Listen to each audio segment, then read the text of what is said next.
మహానాడులో medical camp నిర్వహించడం జరిగింది. మెడికల్ క్యాంప్ ఎలా జరుగుతుంది ఏంటి అనేది కూడా చదలవాడ అరవింద్ బాబు గారు ఇక్కడికి వచ్చారు. స్వయంగా ఆయన పర్యవేక్షిస్తున్నారు. సార్ నమస్తే అండి. సార్ నమస్తే అండి. సో మహానాడు ఇంత గ్రాండ్గా సక్సెస్ అవుతుంది, అందరు చాలా మంది భారీగా తరలి వస్తున్నారు, మీకు ఎలా అనిపిస్తుంది? అమ్మ, నేను నర్సాపేట ఎమ్మెల్యే డాక్టర్ చదలవాడ అరవింద్ బాబు ఈ మెడికల్ క్యాంప్కి ఇన్ఛార్జిగా ఉన్నాను. నిజంగా ఇవాళ చూస్తే ఇది ఒక పెద్ద పండుగ, పసుపు పండుగ, సంక్రాంతి, క్రిస్మస్ పండుగ, అదేవిధంగా రంజాన్, వీటి తర్వాత మరి అందరికీ ఇష్టమైన పండుగ మహానాడు పండుగ. ఈ కార్యక్రమానికి లక్షలాది మంది జనం వస్తున్నారు. అన్ని విధాల ఏర్పాట్లన్నీ కూడా చాలా చక్కగా చేయడం జరిగింది. మంచినీళ్ళు కానీ, తినడానికి టిఫిన్ కానీ అన్నీ కూడా ఏర్పాట్లు బాగా చేయడం జరిగింది. వసతి సౌకర్యాలు కూడా చాలా చక్కగా చేయడం జరిగింది. అదేవిధంగా మెడికల్గా అయితే క్యాంప్ చాలా చక్కగా కండక్ట్ చేస్తున్నాము. మెడికల్ క్యాంపులో ఈ షుగర్ ట్యాబ్లెట్ కానీ, బీపీ ట్యాబ్లెట్, ఎవరన్నా సన్ స్ట్రోక్ వచ్చి కింద పడిపోతే ఎమ్మటే ఐసీయూలో పెట్టి ఇమీడియట్గా ఐవీ ఫ్లూయిడ్స్ ఇవ్వడం, అందరు డాక్టర్లందరూ కూడా రెడీగా ఉన్నారమ్మా. అదేవిధంగా బ్లడ్ డొనేషన్ క్యాంప్ కూడా ఇక్కడ రన్ చేస్తున్నాము. ఎక్కడ కూడా అవాంఛనీయ సంఘటన జరగకుండా చేస్తున్నాము. పేషెంట్లకు కానీ కార్యకర్తలకు ఇబ్బంది లేకుండా వైద్యపరంగా అన్ని ఏర్పాటు చేయడం జరిగింది. మరి ఓఆర్ఎస్ ఇస్తున్నాము. అదేవిధంగా ఇమీడియట్గా మన వాళ్ళకి ఏమన్నా సన్ స్ట్రోక్ వస్తే కనుక ఐసీయూలో పెట్టేసి ఏసీలో పెట్టేస్తున్నాం, ఐవీ ఫ్లూయిడ్స్ పెడుతున్నాము. ఎక్కడ కూడా ఇబ్బంది లేకుండా చేస్తాము. వాతావరణం కూడా అనుకూలంగా ఉంది. చంద్రబాబు నాయుడు గారి పరిపాలన చూసి వాతావరణం చాలా అనుకూలంగా రావడం జరిగింది.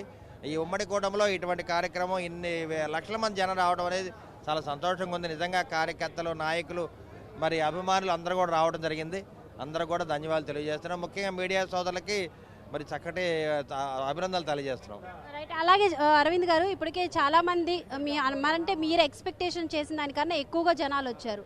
సో ఇంకా ఎంతమంది వచ్చే అవకాశం ఉందంటారు? అంటే యాక్చువల్గా అమ్మ, ఇవాళ రేపైతే ఈ ప్రతినిధుల బడికి సభ పెట్టడం జరిగింది. 29వ తేదీ మాత్రం బహిరంగ సభ. అయినా కానీ ప్రజలు ఎప్పుడు కూడా ఈ 3 రోజులు ఇలానే లక్షల మంది వస్తూనే ఉంటారు. అయినా కానీ ఏర్పాట్లు అన్నీ కూడా చక్కగా చేయడం జరిగింది. ఇవన్నీ కూడా మేము ముందుగానే ఊహించాం. ఇంతకుముందు ఒంగోలు మహానాడు పెట్టినప్పుడు కూడా మాకు ఇలానే జనం రావడం జరిగింది. ఇవాళ ఎంత లేదన్నా 3 లక్షల మంది రావడం జరుగుద్ది. ఇంకా రేపు 4, 5, ఎల్లుండికి 6, 7 అట్లా పెరుగుతూ ఉంటారు. కాబట్టి అరేంజ్మెంట్స్ అయితే మాత్రం అన్ని ఏర్పాట్లు చాలా చక్కగా చేయడం జరిగింది. మరి 175 మంది అసెంబ్లీ సెగ్మెంట్లో మరి మన ఉమ్మడి కుటుంబ నాయకులందరూ కూడా రెడీగా ఉన్నాం. మేమందరం కూడా అన్ని ఏర్పాట్లు సవ్యంగా చూస్తున్నాము. మంచినీటికి కానీ వడదెబ్బ తగలకుండా అన్నిటికీ ఇబ్బంది లేకుండా వసతి సౌకర్యాలు కూడా చక్కగా ఏర్పాటు చేశాము. అందువల్ల ఈ కార్యక్రమాలు ఇంత ఘనంగా ఏర్పాటు చేసిన కనప మరి ఉమ్మడి కుటుంబ నాయకులకు, అదేవిధంగా టీడీపీ నాయకులందరూ కూడా ధన్యవాదాలు తెలియజేస్తున్నాం. యువనేత నారా లోకేష్ గారికి ఈసారి వర్కింగ్ ప్రెసిడెంట్గా ఇక్కడ మహానాడులో అంటే చెప్పబోతున్నారు, అనౌన్స్ చేయబోతున్నారు అని తెలుస్తుంది. దీనిపై మీ అభిప్రాయం సార్? అంటే ప్రజలందరూ కోరుకునేది నారా లోకేష్ బాబు గారు మరి వర్కింగ్ ప్రెసిడెంట్గా ఉండాలని కోరుకుంటున్నారు. మరి ఇది మొత్తం కూడా పోలిట్ బ్యూరో సభ్యులు కానీ, చంద్రబాబు నాయుడు గారు వీళ్ళు తీసుకునే డెసిషన్ బట్టి ఆధారపడి ఉంటుందమ్మా. మా కోరికైతే ప్రజల కోరిక ఆయన వర్కింగ్ ప్రెసిడెంట్గా ఉండాలని అనుకుంటున్నాము. అట్లీస్ట్ ఇన్ఛార్జ్గానే వేస్తారని అనుమానం ఉంది అందరికీ. నారా లోకేష్ గారు యువతకి చాలా దగ్గర అయిపోయారు. ఇప్పుడు వర్కింగ్ ప్రెసిడెంట్ అయిన తర్వాత యువతపై ఎక్కువగా ఫోకస్ చేసే అవకాశం ఉందంటారు. నిజంగా అయితే నారా లోకేష్ బాబుకి ఏ పదవి అవసరం లేదు.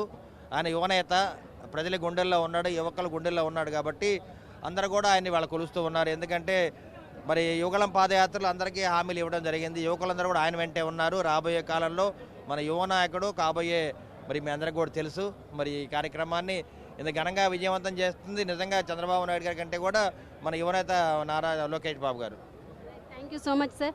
సో మొత్తానికి మెడికల్ క్యాంప్లో కూడా ఎన్నో ఏర్పాట్లు చేశారు. ఎమర్జెన్సీ లాకి కానీ, బీపీకి సంబంధించి కానీ అన్ని మెడిసిన్స్ కూడా ఇవ్వడం జరుగుతుంది అంటూ చదలవాడ అరవింద్ గారు చెప్తున్నారు. ఆయన దగ్గరుండి దానికి ఇన్ఛార్జ్ బాధ్యతలను కూడా స్వీకరించారు. అలాగే యువనేత నారా లోకేష్ గారి గురించి కూడా బాధ్యతల్ని చేపట్టగలిగే సమర్థుడు కాబట్టే చంద్రబాబు నాయుడు గారు ఆయన్ని ఎన్నుకోబోతున్నారు అని కూడా చెప్తున్నారు.